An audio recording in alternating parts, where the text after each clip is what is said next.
Can this team play without Victor Osimhen? No, this team is heavily reliant on Victor Osimhen. Okay, let me ask the question in a different way. Can this team win a game without Victor Osimhen? Because our results suggest otherwise. Yeah, I mean, it's yet to be proven that without Victor, that Nigerian team can win a game.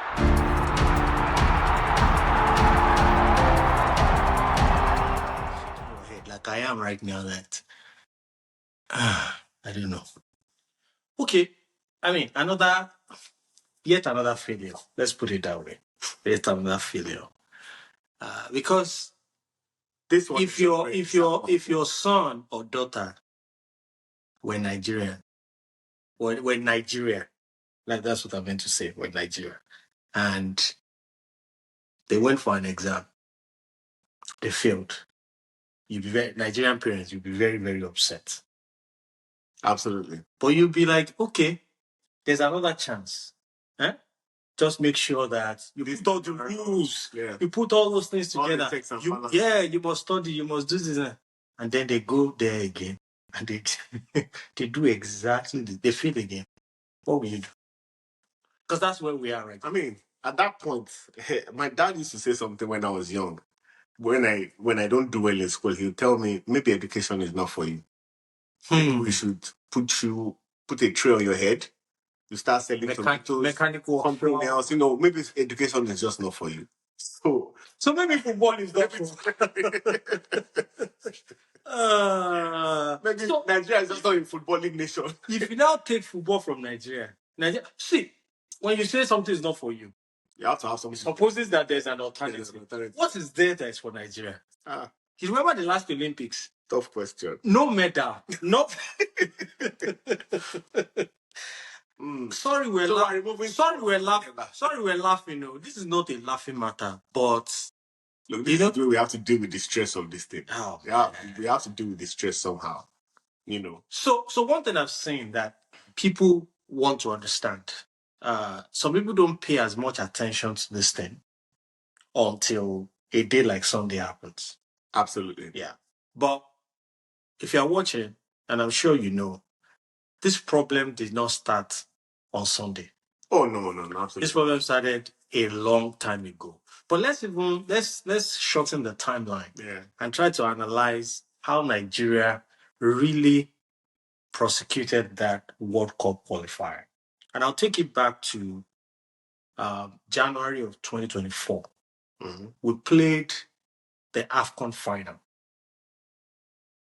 At the time, we had Joe Pusero as the manager.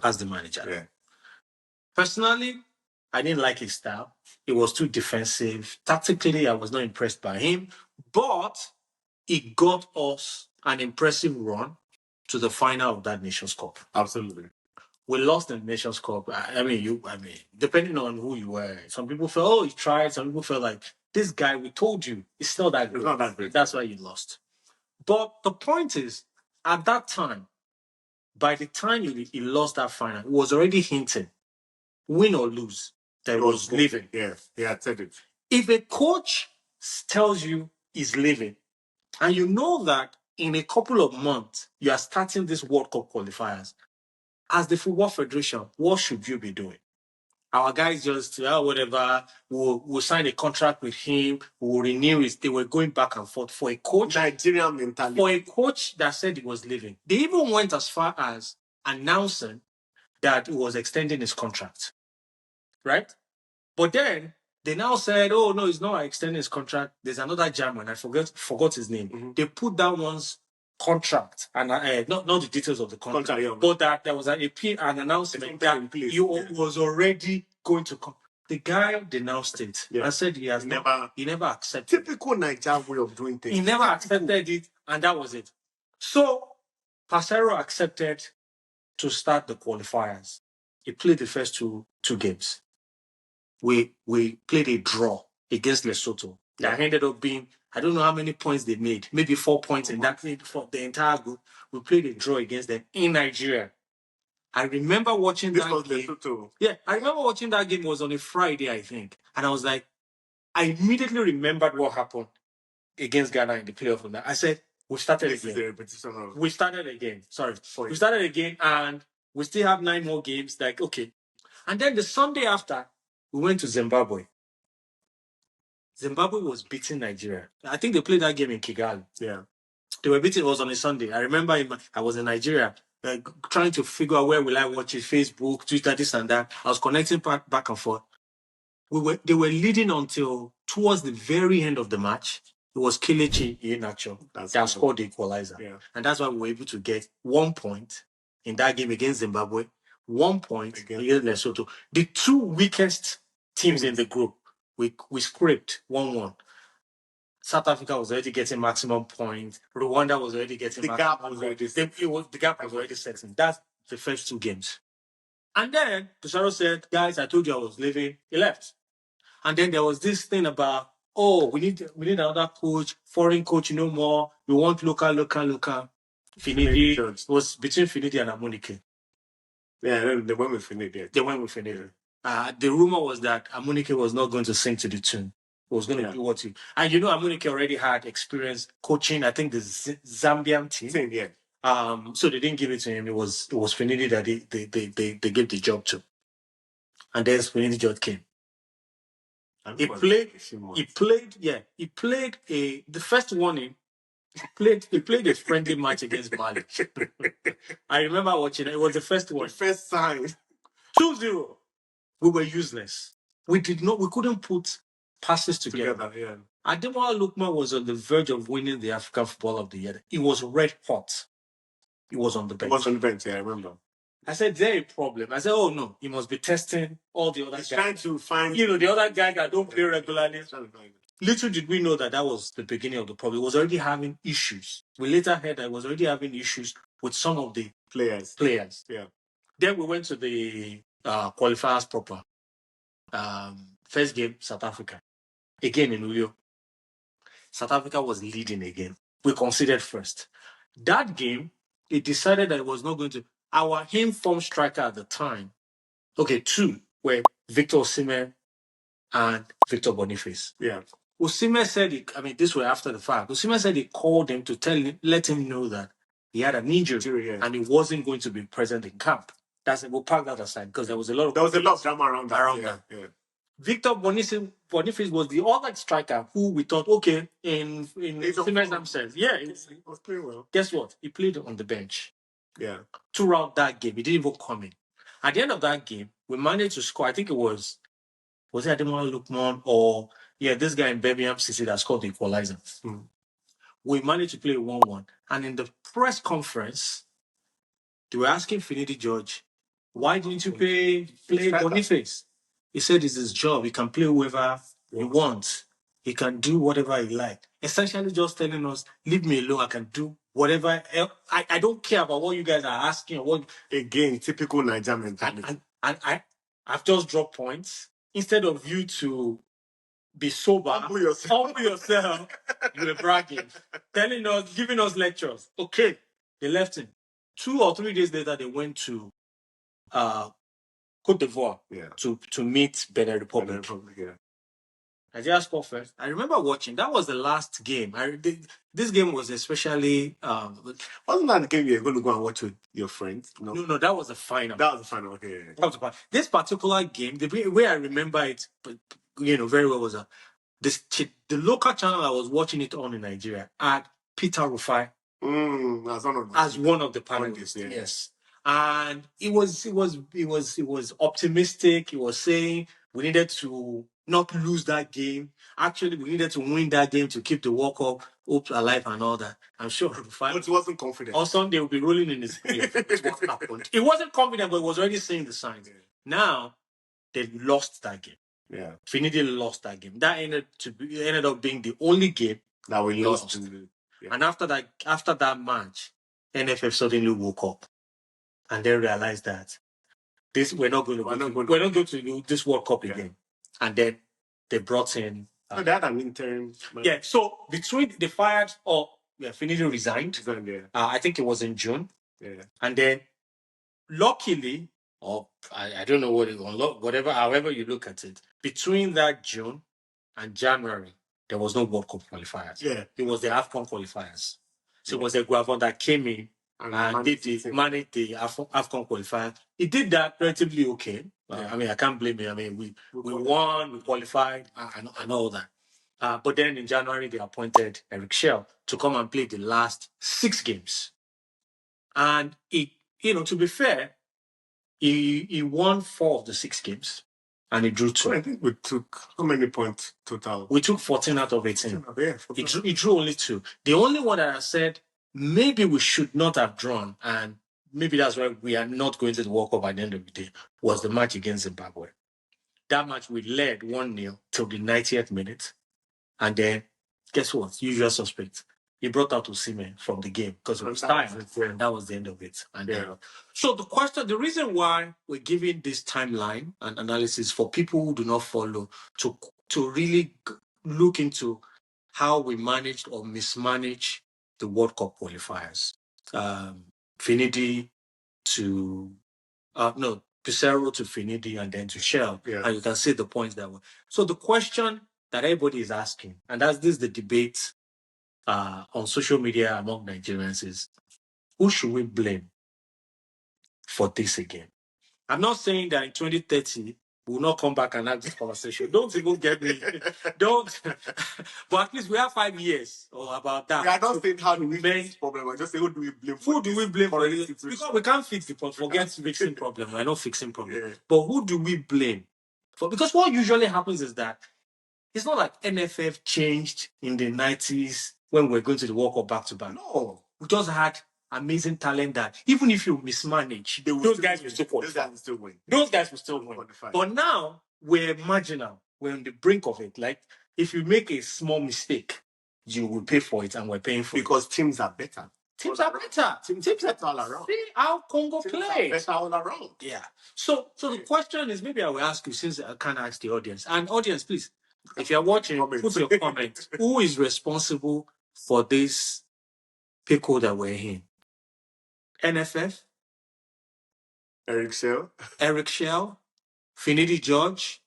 Pissarro? Or the players themselves? The players?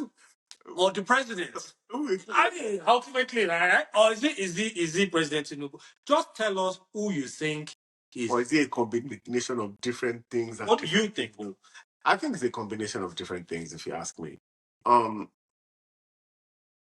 Great things are built on solid foundations. And when the foundation is not solid, the greatness cannot show forth. That's my opinion. I think it's a combination of different things.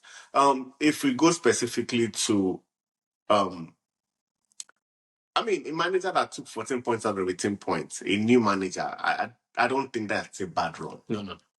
Some argue that, but I don't think that's a bad run. No. I don't think it's a bad run at all. The question I need answered is, because we're still speculating if Osimhen was withdrawn from that game because of injury. There's still a speculation because nobody has really come out to say, yes, he was injured, so we took him out. I really would love to know why. It's because... So you're taking us to what happened this specific game on Sunday. Because that's where we did not qualify. There's a road to how we got there. We could have qualified even before Sunday. Yeah. You know what I mean? I totally agree with that. But since we got there, it's like, okay, now that we got there, what was the roadblock? How did we not progress from there? How did we play such a game that I that's where my confusion is what happened with the substitutions, with what happened? Because we came out looking okay. Yeah, on the day itself, I joined the conspiracy theorists because there was no obvious sign at the end of first half that he was injured. At least at what we saw, right? I've seen footages from the stadium subsequently that seemed to suggest that he was injured. But on the day, we didn't see anything like that because the camera. So what happened was that, you know how when they finished first half, the Nigerian teams, they gather together, whether they are praying or talking or whatever. The camera went there. Osimhen was not in that picture. Osimhen didn't go to. He went straight to. He went straight and was talking to the officials. And he was holding maybe, I think it was either his ankle or his, I'm not sure. It was somewhere, yeah, or maybe his calf, somewhere. Calf, yeah. He was holding it. So the camera was on that side. We were not seeing him, but we saw footages from the stadium, people recording, that seemed to suggest that he might have been injured. Because I thought, we didn't see anything. Why is this guy? In fact, my first inclination was there a fight in the did somebody say, how did you let that go happen? There was a brawl and then he decided that he wasn't going to play. But thinking about it, they're professionals. I'm not sure anybody. That kind of critical game. I'm not sure anybody would. Yeah, and he wants to go to the World Cup. Yeah. So I think he was injured. So which takes us to and we need to talk about specifics of that second half and after that followed. Because for me, I've not seen Super Eagles play that badly in a very long time. It was total domination. That we did not concede a goal in that second half. It's beyond me. Yeah. It's beyond. Actually, the ball went into the net like twice. But at least. And the referee could have awarded them a penalty as well. Absolutely. Yeah. Those were blocking us together. Those were borderline decisions that if he decided to award the penalty, it was justified. Yeah. But he decided that he wasn't going to decide the game that way, and he kept to it. So, for me, when I saw let me go back to my own analysis of that game. When I saw the lineup, I was a bit concerned because, we all know this in football. You don't change a winning team. That team against Gabon, especially the team that eventually did the job. 4-1, yeah. They gelled. They played really good football. Yeah. And I was like, why are you changing? And for me, it took out Akko Adams, who was beginning to form very good partnership with Victor Osimhen. Yeah. He took him out and he loaded the midfield. Yeah. Onyeka came in. So it was Onyeka, Ndidi, and Iwobi. Yeah. So I said, okay, if he loaded the midfield, maybe he saw something with the Congolese midfield that needed to be countered. And probably that's why he changed the formation a bit. So I was concerned. But when Onyeka scored in the 3rd minute, I said, oh, this coach knows what he's doing. Exactly. You bring in a guy and he's the one that scored. He's coming into the box. Fantastic. That's it. So I was okay. And we played up to that. In fact, we controlled the game up to that 31st minute 32nd minute when we eventually conceded. Yeah. And that, that goal that they scored, I want to break it down in 3 phases. One, when full control of the game, we had the ball. We were passing around, and Iwobi mispassed. Yeah, it was misplaced pass. And honestly, the match against Gabon, I promise you, go and watch that match. The number of misplaced passes done by Iwobi, I lost count of it. It's uncharacteristic of him, I have to be fair, but he didn't just do it in that final match. He did it a lot in the Gabonese. It was just misplacing passes all over the field that day. So he did it again, but we could also argue, and this is the second phase, that he only lost that ball around the midfield. It wasn't like he lost the ball in our area. He lost it around the midfield. But it was quick transition from the It was quick. You usually get punished if you lose like that. Yeah. Or maybe you were offensive, you went to play a corner, so all your guys are up, and then you fast break. But this one, we were progressing, right?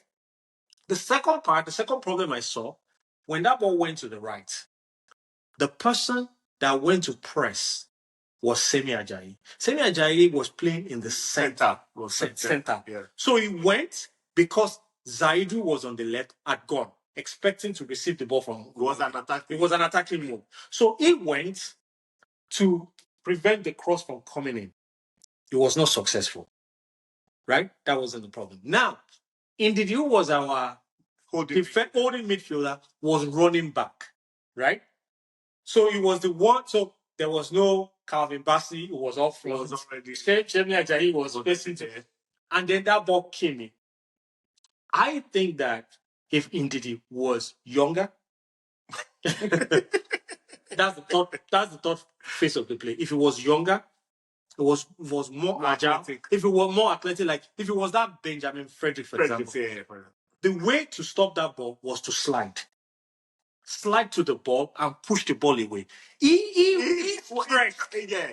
His ball you cannot control. He stretched his leg. So he passed it. It was like it was an assist. It was like an assist. Yeah. And then that guy went in. So you saw the mistakes that we make.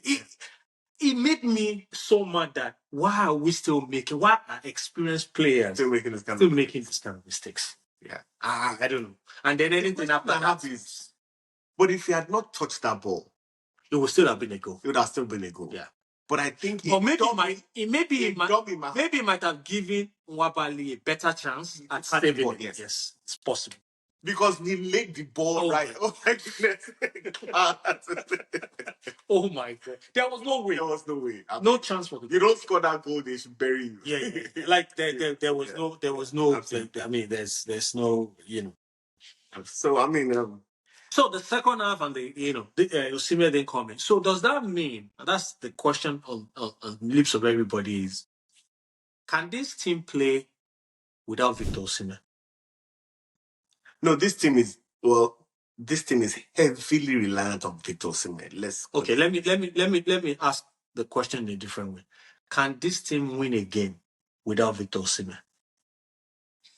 Because our results suggest otherwise. Yeah, I mean, it's yet to be proven that without Victor, that Nigerian team can win a game. It's yet to be proven. I don't, because so far it seems like they can't. They can't. It just so far it seems like they can't.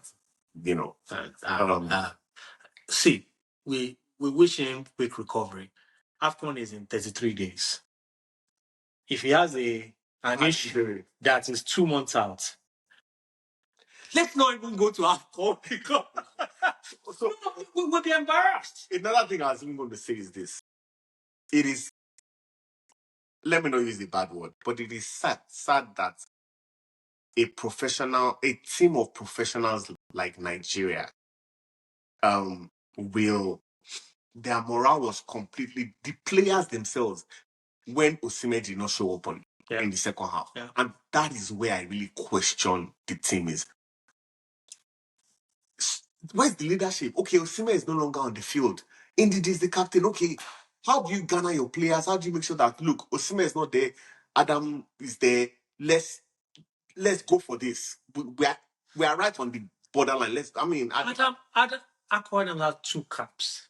He cannot suddenly be. He has 2 caps. He cannot suddenly do anything in that game. But he has to blame him. But we have to mention names like Wilfred Ndidi. You have to mention names like Alex Iwobi. You have to mention names like Lukman. You have to mention names like Semi Ajayi. You have to mention Calvin Bassey. Where were all those? I mean, you have to give it to the back line, though. That's what I'm saying. That's you have to give it to concede. You have to give it to the back line. They were well. Under pressure the entire second half. Benjamin Frederick, there was a time I was almost like, you can't kill this boy. I mean, thank God for a young age for Benjamin. Yes. If that guy was older, they would have taken the youth paid off. You could see the advantage of being young. Yeah, it totally paid off. Totally paid off. Because that guy, I mean, man of the match for Nigeria all the way. And then the game went to penalty. At the time, I thought if we could survive this onslaught, maybe there's something that maybe we can just sneak in and this is where I agree with you that the players also have to take some blame here. Your responsibility. Did they train to take penalties? No. It's a legitimate question. And I saw a journalist ask Trustekon this question. Did you guys train for penalties? He said yes, but even that response, I don't think it was sincere. If they trained, it didn't show that you should have been brought onto the game in the extra time. Exactly. If they trained for penalties. Exactly. What did JR Congo do? They brought in their penalty goalkeeper. And do you know what I read? You can't believe everything you read online. They said that guy was actually not a specialist goalkeeper in penalties. That guy had a dream. He had a dream that he was that was more than a penalty against Nigeria. And that was what happened. No wonder. I'm like, Eric Shah said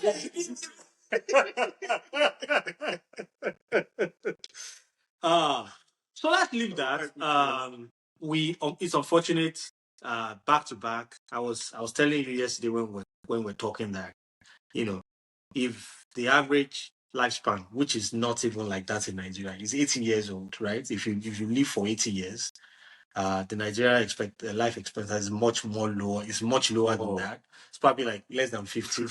If you live at the 80, you divide 80 by 4, 20 World Cups. You can take away 20 years when you are too young to understand, when you are too old to care. So you have like 60 years. So you're talking about how many World Cups, divided by 4. They've stolen some from.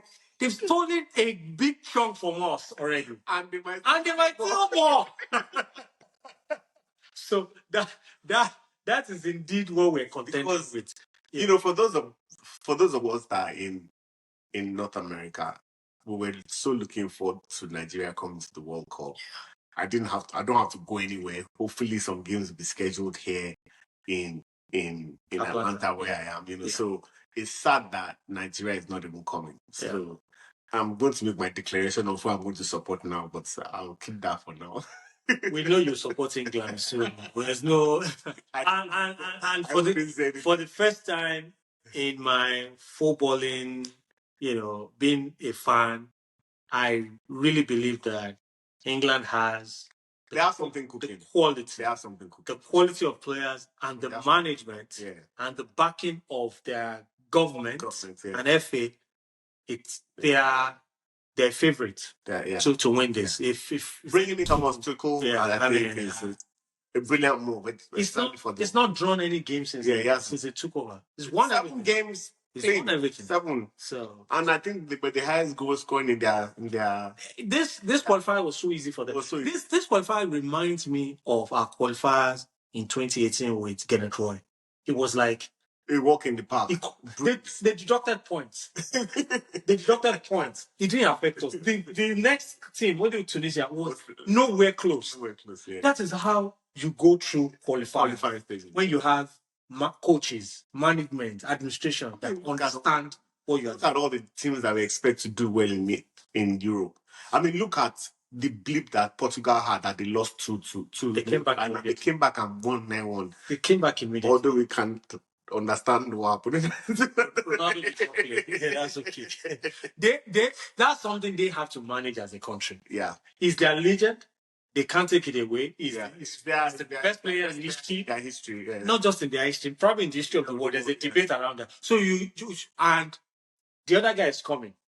Messi is coming, so you cannot say Ronaldo should not. No, it's not gonna happen. So they have to manage it as a country. So looking forward, I mean, we're out. We'll support others. We wish Congo luck. I hope they qualify and make it to the World Cup. I enter another competition now. We wish Ghana. I don't know if it's coming from the bottom of my heart, but I will say it. We wish Ghana, Cote d'Ivoire, Morocco, Egypt, Tunisia, Algeria, Cape Verde. Yeah. We wish them all the luck at the World Cup. If any one of them is coming near us here, we'll be patriotic enough, and then we'll go and watch. Especially, I watch Morocco for sure. Morocco is not Africa. We might as well classify Europe, and they're playing like one. They're playing fantastic football, for example. Yeah. So we're going to AFCON. Like I said, I think if Osimhen doesn't go to AFCON, I respectfully, you should pull out. Mr. Shell, you go and do your voodoo. So that Osimhen will go to AFCON. we should just go and do our. But we're going there. We're in Group C. We're grouped with Tunisia, Tanzania, and Uganda. On paper, you would think that they will navigate that group, but we don't play. We're not playing football with our mouth. Yeah. It's not on paper. It's until the day of.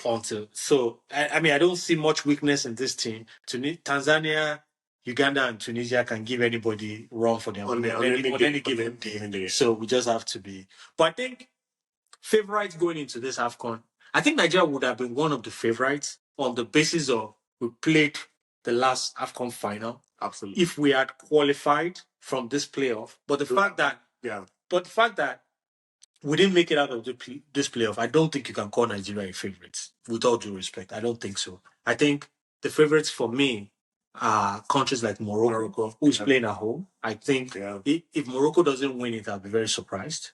I think Cote d'Ivoire has a shot. Good chance, yeah. Yeah. They won the last one. Yeah. I think Senegal has a very good chance. Senegal's team is scary. It's very scary.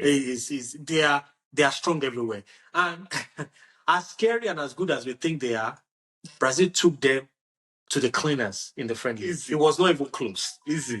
It was not even close. Because Brazil team is now they're coming together. They have a world-class coach. They have a world-class coach. It's coming together.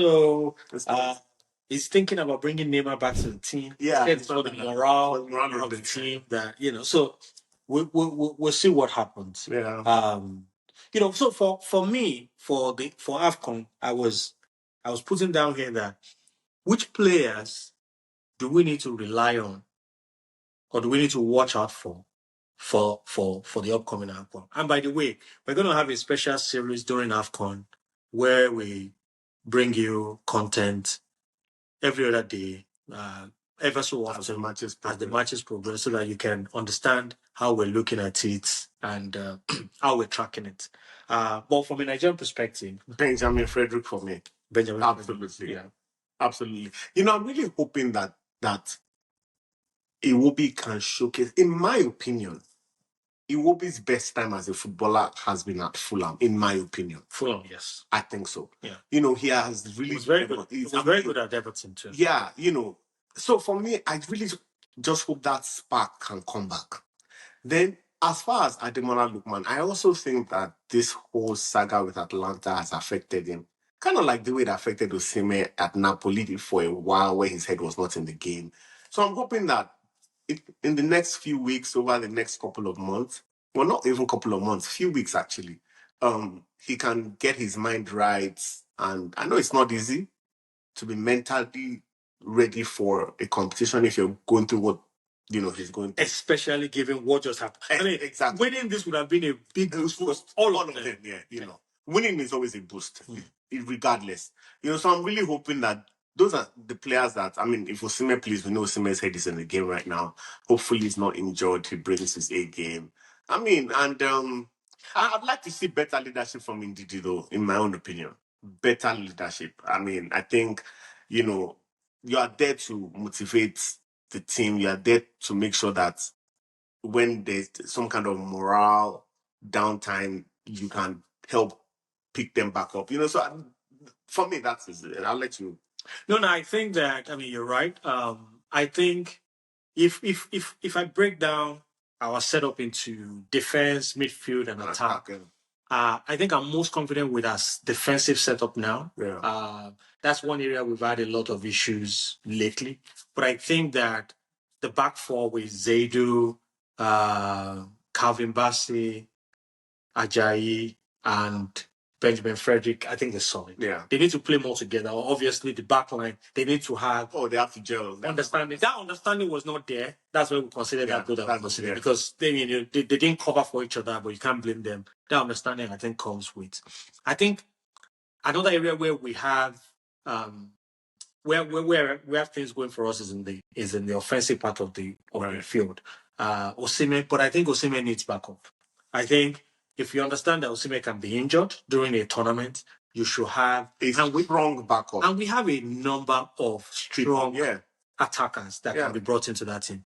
I think Victor Boniface should be called back. Yeah. For AFCON. If Taiwo Awoniyi is fit, I think he should be called back to AFCON. Yeah. I think those guys can back him up. They have the experience. They have the experience. Good players. And they're good players. So I think that should be it. And I think we'll probably have lost our opportunity to invite a few new foreign-based players that could have joined them for AFCON in the hope that they would make the World Cup team. Yeah. But now that we're not going to the World Cup, because I would have said that the Cowdy guy at Brentford. Solid start throwing. That could be very useful.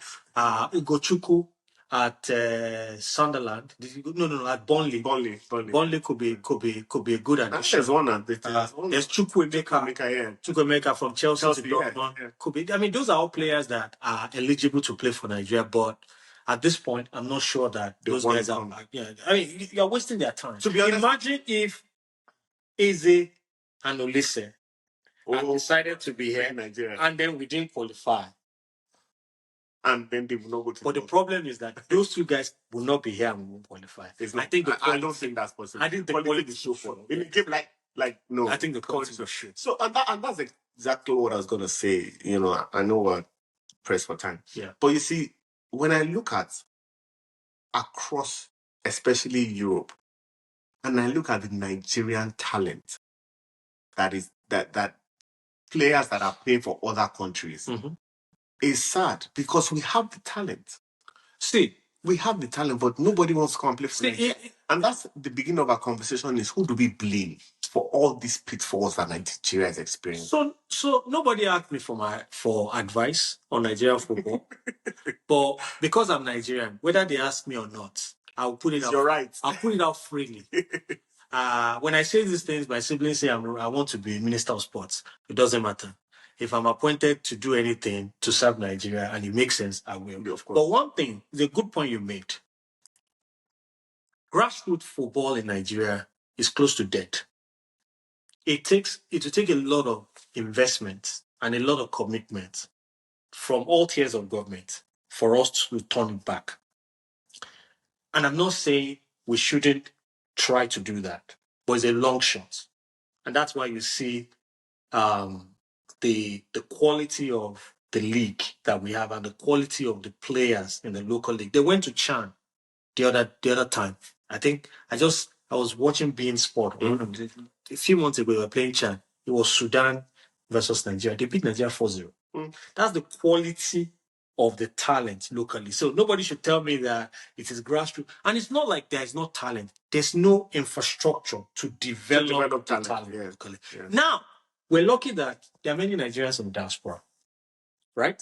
And we're lucky that a lot of those guys have exposure to the infrastructure of their own country. Yeah.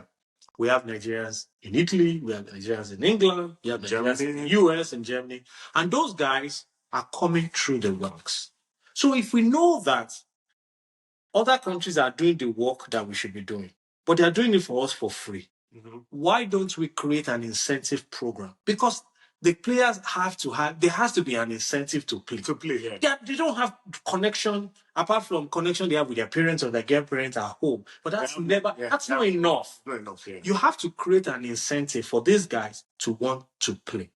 If we do that and we can attract these guys, it will not only boost the quality of players in the squad, it will boost the kind of talent and aspiration of the local ones, and Nigeria will only be good for it. If Nigeria can, I said this boldly, I said we should have a 20-year plan where we're not only planning to go to the World Cup, we're planning to win the World Cup. If there's any African country that can win the World Cup, although the Ghanaians will slap me now that you can't. Yes, I know. But I think that if there's any country that can win the World Cup with a good template and blueprint, I think it's Nigeria. We just need to figure out what we need to do. Personally, I want to be on that journey. I don't know how it will be. Somebody will say, shut up. We had the conversation before. Someone will say, shut up, you're a tech guy. What are you doing? Yes, a tech guy can become a football guy as well. So we need technology in football. Yes. So that's it. So I mean, to round up the show, I wanted us to, because we need to, even if we are portioning the blames, we still have to examine the quality of the team that we have. Absolutely. Today. And one way to do that is not just against the opponent, but against other classes, against previous teams. So we want to compare this team to the last team that had a success for Nigeria. Nigeria won the AFCON in 2013. That team captained by Mikel. That's last time. Oh, before then, 1994. Are you kidding me? That was the team that Mikel Obi captained, right? Let's compare it. So in goal for that team, Eyama versus Nwabali. You be the one to choose. Let me see. No, I'll read it out to you. Yeah, I like to see it. Eyama or Nwabali? Eyama was good. I don't think there's any. I don't think there's debate here. Eyama, to me, I think is the best goalkeeper Nigeria has ever produced. Absolutely. So, Efe Ambrose, and this is unfair, versus Benjamin Frederick. Bias Benfred. I love that guy. Yeah. So the reason why I say it's unfair is that we're comparing Efe Frederick that went. We saw him for a long time. Yes. We're just beginning to see Ben. But it's also a testament to how good this guy is. That we've seen him for how many games now, and everybody's singing his praise. So, Echijile from Zaidi. Okay. Obo Obona was in the center of the field. And to be honest, I didn't really pay attention to Obo Obona, to be quite honest. But I've seen Semi Ajayi play, so that was... So the reason why I will pick Obo Obona is this. It was a local player. It was in the Nigerian league. Yeah. Around that time when... Homegrown. When Keshi picked him. Yeah. So everybody thought it was going to be a weakness in that side, but it was phenomenal in that team. So for that, I think I'll pick him. Kenneth Umerua and Calvin Besson. I'll go with Kenneth Umerua. I like Calvin Bassey. Don't know doubt about that. I like him, but when I'm looking at the synergy of the team as well. That's what's making me pick Kenneth. I will agree with you slightly because of longevity. He played for a really long time. I think I don't remember how many caps he had, but he has a very rich number of caps for Nigeria. So because of that, in the midfield, we can be all Ndidi. I think there's a big gap there. Yes, for sure. And then Onazi and Nwobi.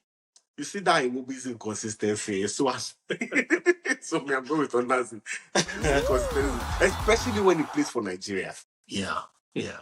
I think because of the number of caps that Iwobi has, Iwobi has like 87. He should be doing so much. I would have gone for Iwobi, but Iwobi because of the game on Sunday. And the game before that. Victor Moses or Chukwueze? I'll go with Victor Moses. No, all day. I don't think there's a basis. Victor Moses and Mikel Obi won that. They won that AFCON, yeah. They won that AFCON. Two of them, yes. Yeah. And the goalkeeper. And the goalkeeper. And Yam, of course. Ahmed Musa or Moses Simon? I like that Musa guy. Moses Simon. I'll go with Ahmed Musa. Me too. Ahmed Musa is a legend. Yes. Let's see how many goals he's scored in the World Cup. Simon has not even done. Has even given to the World Cup. I don't think he went to the last one. Exactly. Ikechukwu Uche or Lukman? Up until this year, I'd have picked Lukman. I think we still have to pick him. He's the African best player, right? No, that's up until this year. We have to go for Lukman. I don't think we can do otherwise. And then the last one, I think this one is just for fun. Ide or Victor. All right, guys. It's good that we're laughing. We have to laugh. To manage stress. Sports stress. Yeah. So, So, thanks for watching. If you've not subscribed, subscribe. We're back again this weekend.